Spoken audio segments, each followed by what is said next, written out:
Hi, everybody. I'm Kim Winter. I'm your host today. Thanks for joining us here at Logistics Executive TV. And by all means, go to Logistics Executive TV on YouTube for other podcasts that we're doing, management insights, supply chain, and leadership. So by all means, today, I'm very pleased to be joined by Abhinav Chaudhary, CEO and co-founder of Fero. Hey, Abhinav, thanks for joining us. Hi, Kim. Good afternoon. Good to be here. Excellent. Thank you. And why don't you give us a bit of a heads up on Fero and a little bit about your personal journey? So Fero is a tech slash SaaS artificial intelligence product company within freight and logistic sector. Our vision is to eradicate and remove redundant and repetitive human coordination tasks which goes within freight and logistics industry. My background, I was in Indian Army for 14 years, took a retirement from rank of a major. I've served within DHL Global Forwarding for 5 years. To understand the nuisance of artificial intelligence, did some courses from MIT in artificial intelligence and natural language processing and machine learning. Co-founded Fero in 2018, and here we are. Good stuff. Well, you guys are a pretty bright and bushy-tailed startup in the tech space, in the freight and logistics industry.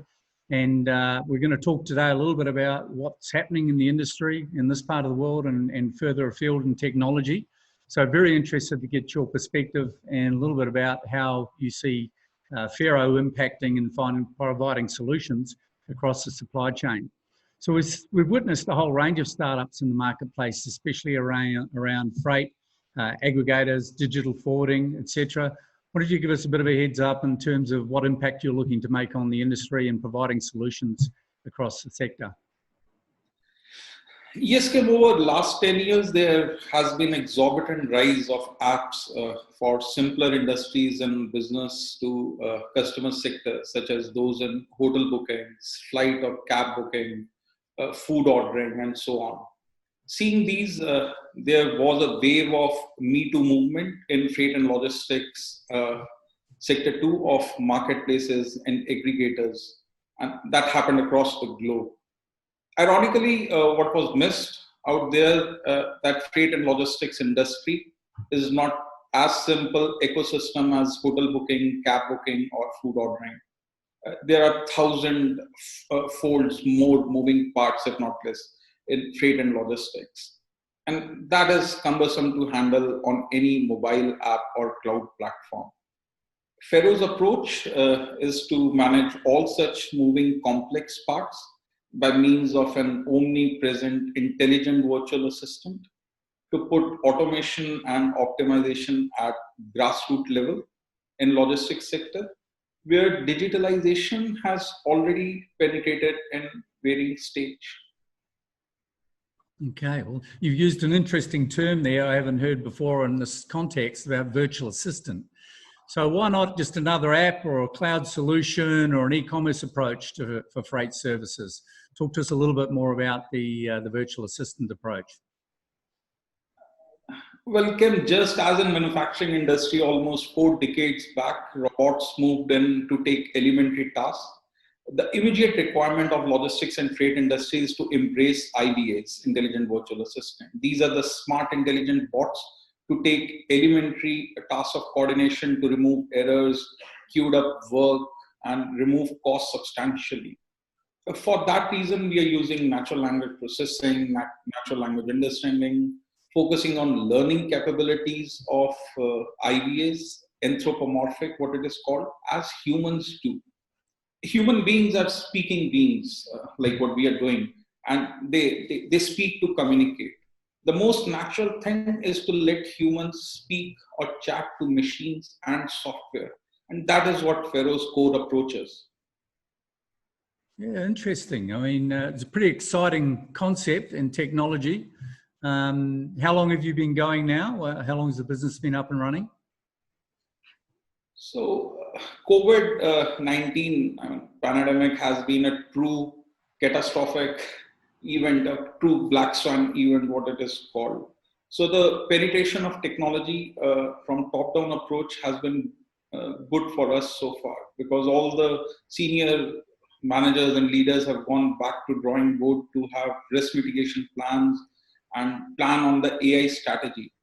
So our products, which are in and around the NLP, the world's first IVA for freight and logistics, which is the common denominator for freight aggregation software for trucking, TAME, which an acronym for Transportation Asset Management ERP, which is actually enabling shippers to manage their all vendors for all logistics functions on WhatsApp, and Dash, which is essentially a delivery management software.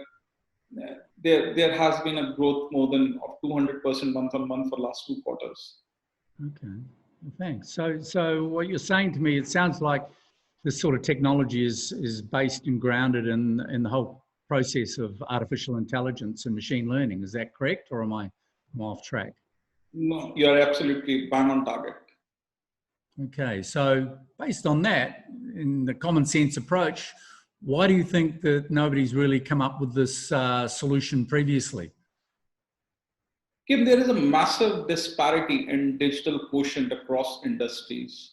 Also, this disparity is increasing very rapidly. Despite the digital quotient is going up, but the disparity is increasing. Unlike the new technologies, AI implementation is a pure top-down approach. It is pertinent to mention that only 6% of the companies in this region have an AI strategy in their growth and roadmap. Additionally, the apprehensions which come within the mid-lower level of hierarchy about the job losses, they have these are the bigger barriers to entry for AI products in the industry. Okay, so what have players been doing before? I mean, there's many resilient operations out there. Many companies have, of course, struggled during the last 6 or 7 months or so. But of the more resilient players, if we just pan out a little bit, take a more helicopter view and just park the technology piece, what's your view on the common denominators of some of the more successful companies over the period that we've seen so far? I mean, if we take, for example, the shipping sector, we'll talk to e-commerce shortly, but the shipping sector itself is quite surprisingly to many organizations and to many of us practitioners and executives in the sector and the supply chain have done remarkably well during this period, not necessarily relying on technology from what we can see. So what is your view on what some of the more resilient companies have achieved and why? Kim, primarily the resilient players had already a very robust digital/AI strategy, and they have leveraged technology to build a business resilience implementation already there, and they were on this journey prior to COVID-19 scenario. The focus for them had been to remove errors and inefficiencies by automating these redundant tasks. And I mean, primarily, the solution remained the same, the end result remained the same, but their approach had been different. The clients who already have been into resilient, like what you asked for the shipping industry, there have been various industries who have seen a boom, I would say, during COVID-19, because primarily for the bullish aspects of the consumer behavior. Warehousing right now is all-time high. The last mile delivery is all-time high. And over there, healthcare for that matter is an all-time high. So logistics is a sum of products, is at the end of the day, sum of product for all that. But overall, the sector is still having a lot of concerns. And to remove those concerns and make the disruption proof as not an impact, but the core belief and the core plan among organizations, there's yet a lot of homework to be done on AI strategies. And this is just one product of logistics and freight which we are bringing in. There are IVAs which are moving in healthcare. There are IVAs which are moving in HR, elementary aspects. There are IVAs which are moving in e-commerce sector. Such sort of products, once embraced, these organizations are just focusing on their core, unique, differentiating aspects. Okay. So we hear a lot about, with technology, in particular artificial intelligence and the utilization of data, the challenge around, is this good for labor supply, or is it replacing the human effect inside of business, human hands-on? What's your view of the type of technology that Fero is looking to introduce, because of the significant impact that it should have, according to what you're telling us? How will it impact jobs? Will it improve the situation and call for more technology-minded people, or will it replace the human element inside a business? Kim, this is a very, very valid question. There's always a general sense of apprehension of job losses with AI products all across the sector. However, we see it not over short term, but over a longer duration, where jobs will be upskilled and not lost. Case in point is Industry Revolution 1. When the jobs at the farms, everybody was concerned that the jobs at the farms will be lost by the farming tractors or the vehicles. But jobs for those farmers were not lost. They were upskilled when these farmers became assembly line engineers. So overall, each industry revolution does this. And this will happen this time too, where each and every freight forwarder or logistics or shipping stakeholder is having jobs which are related to NLP engineers, machine learning engineers, data engineers, data scientists. And these jobs are gonna get upskilled, I would say. Okay. So from your perspective, you're obviously looking to grow. You're developing the organization, developing its reach. What sort of people would you be looking to bring into your organization? What are some of the characteristics that are going to be important to Fero as it develops its business? What are the types of characteristics that you're looking for in new recruits? Well, given my background from Army, our core principles at Pharaoh have been of humility, hunger, and honesty. 3H, what we call that. We will be growing our team almost fourfolds in next 1 year, where we are on always for the lookout for members who challenge the status quo and carry that fire in the belly. The core principle for team is to deep dive in each and every concept at each and every micro level. And these small steps in the Pharaoh journey has to be trekked in an entire uncharted territory. I mean, we have already filed 2 patents. We will be filing for 2 more patents. And such a journey can only be successful when the ground basics of team members in respective fields are the best among best, the cream de la cream. Okay. Yeah, thank you. And of course, underlying that, some basic technical skills that you'd be looking for as well. I mean, I'm very impressed that you've gone with the soft skills and the character skills and the types of behavioral skills, because from a recruitment perspective, with us being an executive search firm, we're seeing a very heavy slant of companies leaning into those sorts of skills moving forward, the agility, the ability to pivot, to think outside the box, with people coming into organizations as perhaps versus more traditional skill sets that people are looking for. Nonetheless, technical skills from your perspective, what should anybody looking at this particular video say to themselves about the technical skills they should have? So there will be 2 major portions for the technical skill. The one spectrum would be for freight and logistic professionals. We require veterans, because veterans are the one and the subject matter experts can only give knowledge to TR, to the intelligent virtual assistant, because that knowledge needs to be gained. One omnipresent, universal transportation coordinator in all modes. So we are looking at that one end of the spectrum, and at other end, we are looking for that young blood who's coming in with multi-scale talent and moving into freight and logistics, and is able to bring a multimodal skill set on bringing the best in other industries where a lot is happening in artificial intelligence.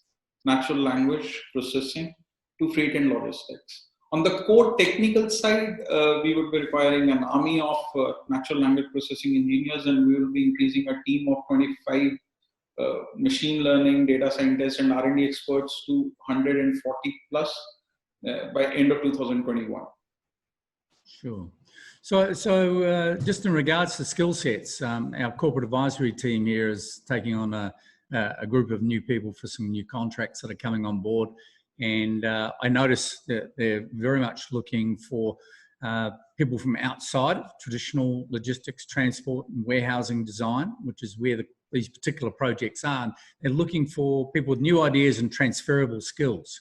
And in fact, I was reading yesterday that a major Australian company is reaching out that handles transport, ground transport and railway development, are looking to pick up a whole lot of pilots out of Qantas and out of Emirates, from what I've been hearing colloquially.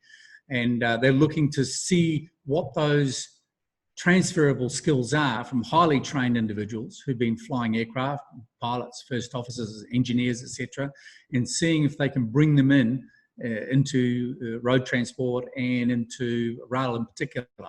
What sort of transferable skills do you think what industries you might be able to attract people from to come into your sector if they're short, which they may well be, in the particular technology that you're looking to bring in, given that it's brand new technology? So for transferable skills from other industries, those are related core to the core of any business function, which are related to the customer service aspects or building up any procurement functions. As I mentioned, that the core business functions which are executed by intelligent virtual assistant remains across the entire spread of logistics and freight, from top to the entire downstream. I mean, we are looking at the complex movements of the freight as well as the simplest and high quantum movements of e-com or retail distribution. Okay. The transferable skills will be related to the business functions which happen within from top to the downstream aspects. Another key issue on transferable skills, as what you mentioned on the Australian example, is always on the regional part also. So transferability aspects has to move in from that huge knowledge repository which exists within the region as such. We all know that customs procedures, local regional procedures, taxes and freight aspects, that varies from country to country and from state to state. These aspects will be something which we would be looking to expand as and when we grow region to region. Okay.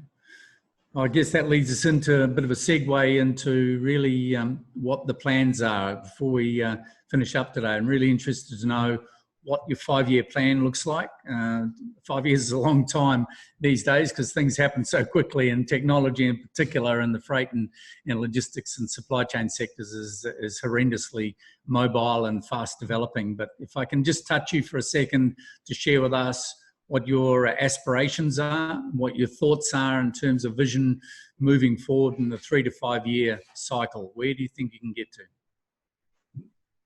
No, it's a very valid question. 5 years is a long term, but we are making plans for that. Pharaoh's technology is built for a vertical and horizontal scalability.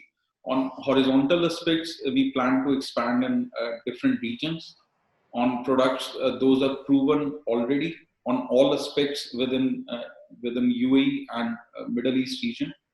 On vertical aspects, we are spanning all top freight ERPs and cloud solutions within logistics and freight to augment with our AI products, so that such current market logistics and freight ecosystem becomes more intelligent. These ERPs cannot be thrown and a smartphone can be procured. So we are for vertical scalability, we are planning to make these all ERPs smart ERPs.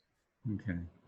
Well, thanks for that. I know that there's been some fairly significant interest from some major players around the type of technology that Fero is introducing. As far as I'm aware, you're not in a position to really talk much about that today. If you are, but let me know. I'll raise a question for you, which I always raise with many of our guests and executives that come on and join us. And that is, in short form answer, what do you see moving forward as we get to the end of 2020 and into 21 under the current challenging but exciting opportunities throughout the supply chain sector? What do you see as the most pressing 2 or 3 issues for the industry moving forward? What do companies really need to focus on to maintain growth, or first safety, but then growth and development moving forward over the next 6 to 12 months? What are your views on that? Kim, the margins within freight, forwarding and logistics are getting pressed day by day. Competition, as we see, will get fierce for customer service levels and procurement costs in freight. In such times, we very firmly believe that automation in logistics industry will be the leading differentiating factor. Also, with substantial investment gone by organizations on ERPs, the hunt will be there by organizations to convert these ERP, as I mentioned, into smart ERPs. Our approach, we are very happy that was validated by Uber Freight also, where after 8 years of operations by Uber Freight, they have converted the fulfillment business into an enterprise software solution provision, where they are handing over the same technology that they created to generate revenue, what they do in the passenger segment of the vehicles, along with the transporters and the single owners within the US.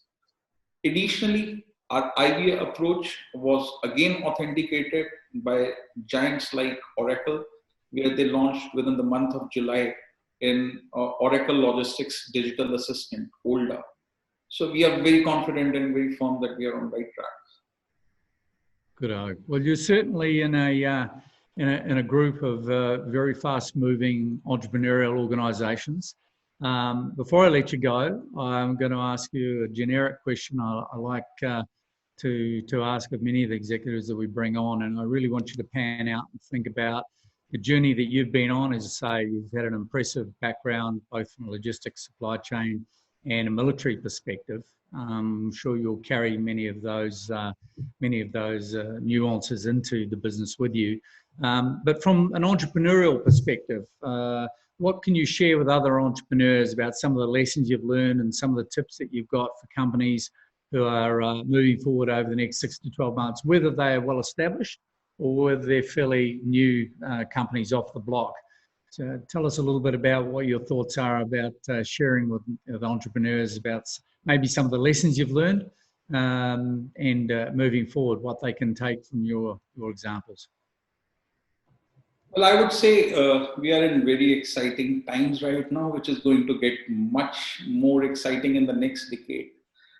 How we at Fero perceive logistics and supply chain is that it is going to get revolutionized dramatically. Last mile delivery versus drones, or human coordination versus IVAs or blockchain-based trusted transactions. Much more is going to come in next 5 years. For this journey, some learnings that I would suggest to all the team members, all the budding entrepreneurs, would be 3 aspects. Firstly, we have to focus on the pain points of industry. Till the time the product is not a life-saving medicine, but some multivitamins, it is not going to fly off. Secondly, we have to start in logistics and freight with a hyper-local solution and prove it in all aspects before we go regional or global. And last but not the least, the entrepreneurs, I think, should not carry a mentality to disrupt. They should carry a mentality to stabilize. I believe that is what is required in current times. Interesting, very refreshing and quite unique outlook, and very exciting, fascinating technology. We really look forward to hearing more from yourself and the rest of your team. We wish you all the best. with your launch and the way you're moving into the market. So Abhinav Chaudhary, CEO and founder of Fero Technologies, thank you, and thank you for joining us. Honor was mine, Kim. Thank you. Thank you. Excellent. Thanks, Abhinav. And thanks, everybody. Thanks for watching. By all means, check us out on Logistics Executive TV on YouTube. Thank you for taking the time to join us. We wish you all well. Stay safe out there. And by all means, join us again. Thanks a lot.